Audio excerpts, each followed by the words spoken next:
আসসালামু আলাইকুম, আশা করি সবাই অনেক ভালো আছেন। ইউটিউবে গত 3 মাসে পুরো পৃথিবীব্যাপী প্রায় 56 লাখ ভিডিও ডিলিট করে দেওয়া হয়েছে। এর মধ্যে শুধু ইন্ডিয়াতেই 17 লাখ ভিডিও ডিলিট করে দেওয়া হচ্ছে। কেন আসলে হঠাৎ করে ডিলিট করা হচ্ছে ভিডিওগুলো? তার প্রধান কারণ হলো রিসেন্টলি যে শর্ট ভিডিওগুলো আপনারা সবাই জানেন যে সব দেশ থেকে আপলোড করা গেলেও এতদিন কিন্তু ইনকাম করার ব্যবস্থাটা ছিল না, বাট আস্তে আস্তে কিন্তু এখন সব দেশে ইনকাম করা যাচ্ছে। বাংলাদেশ থেকেও আমরা যতটুকু জানি আগামী ফেব্রুয়ারি মাস থেকেও ইউটিউবে যে শর্ট ভিডিও রয়েছে সেখান থেকে ইনকাম করা যাবে।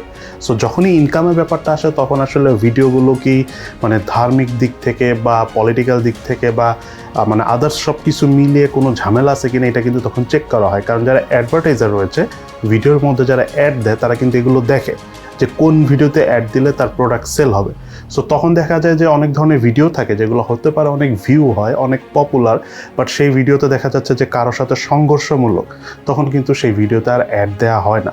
সো আলটিমেটলি কিন্তু ওই ভিডিও ইউটিউবে থাকলে ইউটিউবেরও কোনো লাভ নাই, প্লাস ওই ভিডিওটা যিনি তৈরি করেছে তার জাস্ট ভিউ হয়, সেখান থেকে খুব একটা ইনকাম হওয়ারও কোনো একটা স্কোপ থাকে না। সো ওই ধরনের ভিডিওগুলো ইউটিউব এখন ধরে ধরে ডিলিট করে দিচ্ছে। আমি কয়েকদিন আগে বলেছিলাম যারা নতুন নতুন এসেছেন, এখনও মনিটাইজেশন নেননি, মানে ইউটিউব শর্ট ভিডিওর কথা বলতেছি, তারা আপনারা টুকটাক কপি পেস্ট করে কাজ করতে পারেন, বিকজ এখনও ওই কড়াকড়িটা বাংলাদেশে হয়নি। আপনার যখন ফেব্রুয়ারি মাস থেকে কড়াকড়ি হয়ে যাবে তখন কিন্তু এগুলো আর আপনারা করতে পারবেন এবং এই জীবনে আর এই অপশন আপনাদের আসবে না, যেটা আমরা ইউটিউবের শুরুর দিকেও দেখেছিলাম। যখন মনিটাইজেশন সিস্টেম ছিল না তখন যে কেউ যার তার ভিডিও কপি করলে কাজে দিত। সো আপনারা চাইলে চ্যানেলে গ্রো করার জন্য কপি করতে পারেন, I mean short video, main video না, বাট খুব বেশি না। কপি টপি শেষ হয়ে গেলে এগুলো ভিডিও পরবর্তীতে রেখেন না, দেন আপনারা আপনাদের অরিজিনাল কন্টেন্ট আপলোড করেন। এটা বুদ্ধিটা কিন্তু মানে আমি যেটা বলতেছি এটা কোনো ভালো আইডিয়া না, বাট এই মুহূর্তে কাজে লাগাতে পারবেন। সেকেন্ড টাইম যখন মনিটাইজেশন অন হয়ে যাবে এরপর থেকে যদি আপনারা নতুনভাবে মার্কেটে আসেন তখন কিন্তু এটা করতে পারবেন না। সো এটাও কিন্তু মনে রাখবেন, জাস্ট ডিরেক্ট কপি পেস্ট করেন না, এটা এই কয়েক মাস পর যে আর করতে পারবেন না, এটাও খেয়াল রাখবেন। যাই হোক, এরপরে টেক নিউজটা হলো, আপনারা সবাই জানেন যে আইফোনের 14 সিরিজের যে প্রোডাকশনটা চায়নাতে হচ্ছে, বহুত ঝামেলা হচ্ছে, কোনোভাবে প্রোডাকশন করা যাচ্ছে না, এমপ্লয়ি মারামারি করতেছে।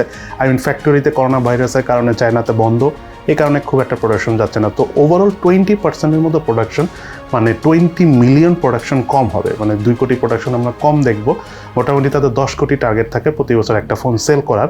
সো যেটা বোঝা যাচ্ছে যে কনফার্ম থাকেন আইফোনের দাম বেড়ে যাবে। যারা আপনার আইফোন ইউজার রয়েছেন বা আইফোন কেনার প্ল্যান রয়েছে কিনে নিয়েন, কারণ এই কম দামের ধাক্কা, আই মিন দাম বেড়ে যাওয়ার ধাক্কাটা হতে পারে বাংলাদেশে আর মাসখানেক পরে আসতে পারে। আরেকটা বিষয় হলো আপনাদেরকে বলে রাখি, সেটা হলো যে অ্যাপেলের কিন্তু অনেক ভেরিয়েন্টের আইফোন পাওয়া যায়। অনেকে আপনারা বলেন যে সব দেশের ভেরিয়েন্ট সেম, বাট আপনাদেরকে আমি ক্লিয়ার বলে দিই, সবচেয়ে বেস্ট ভেরিয়েন্ট হলো ইউএসএ ভেরিয়েন্ট। এটা আপনারা মনে রাখবেন।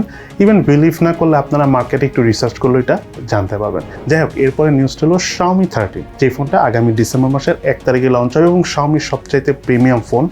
এই ফোনটার যে ব্যাটারি পারফরমেন্স থাকবে সেটা বলা হচ্ছে যে অ্যাপেলের আইফোনকে বিট করবে। এখন মজার বিষয় হলো অ্যাপেলের আইফোনের ব্যাটারি চার্জ ব্যাকআপ যে অনেক বেশি ভালো তা না।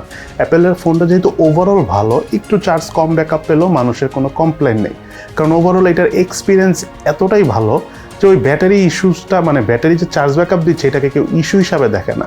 কিন্তু ব্যাটারি মোটামুটি একটু কম চার্জ ব্যাকআপই পাওয়া যায় অ্যাপেলের আইফোনের ক্ষেত্রে, কিন্তু সেইটাকে তারা বিট করবে। তার মানে বোঝা যাচ্ছে যে তারা আসলে এমন একটা জিনিসই চুজ করছে যেটা অলরেডি মার্কেট অত শক্তিশালী না, যেটা আমার কাছে খুবই হাস্যকর লাগছে। এবার এটা আসলে তাদের মার্কেটিং করা উচিত হয়নি।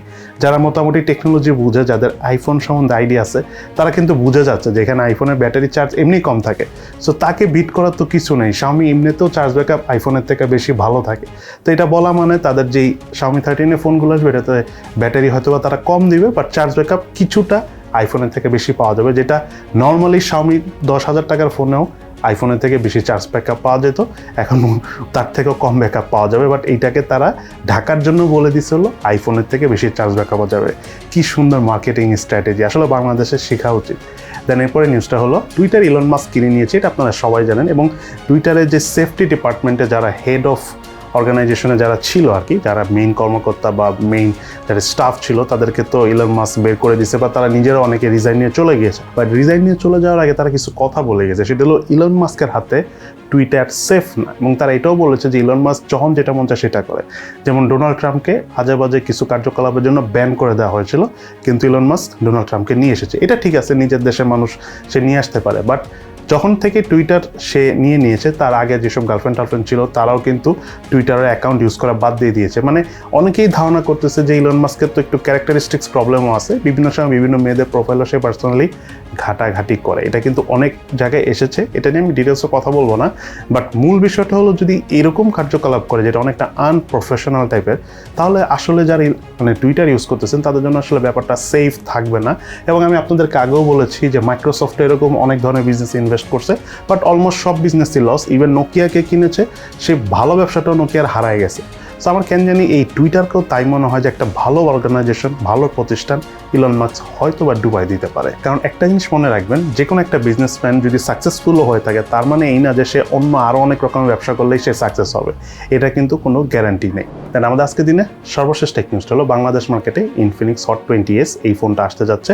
বিশাল দুটো ক্যামেরা রয়েছে, মানে বিশাল দুটো ক্যামেরার মতো, এটার মধ্যে ট্রিপল ক্যামেরা সেট আপ রয়েছে। মিডিয়াটেক হেলিও G96 প্রসেসর দিয়ে ফোনটা আসবে এবং ফোনটার প্রাইসিংও কিন্তু বেশ সুন্দর।